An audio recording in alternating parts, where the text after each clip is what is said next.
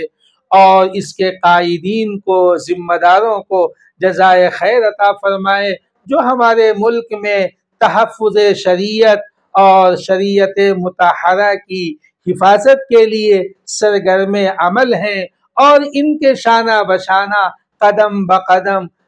پورے ملک کے مسلمان ہیں۔ اللہ تبارک و تعالی ان کی ان محنتوں کو، کوششوں کو کامیاب فرمائے۔ اللہ تبارک و تعالی ہمارے ملک میں اسلام اور مسلمانوں کی حفاظت فرمائے، اسلام اور مسلمانوں کو سربلندی، عظمتیں، رفعتیں عطا فرمائے۔ اللہ تبارک و تعالی ہمیں یہ توفیق عطا فرمائے کہ ہم اپنی شریعت مطہرہ پر، اسلامی تعلیمات اور احکامات پر عمل کرتے ہوئے اپنی زندگی گزاریں۔ اللہ تبارک و تعالی ہمیں دین پر، اسلام پر ثابت قدم رکھیں، اور جب ہم اس دنیا سے جائیں اللہ تبارک و تعالی ایمان پر ہم سب کا خاتمہ فرمائے۔ اللہ تبارک و تعالی ہم سب کو اپنے احکامات پر چلنے والا بنائے، رسول پاک صلی اللہ علیہ وسلم کی شریعت مطہرہ پر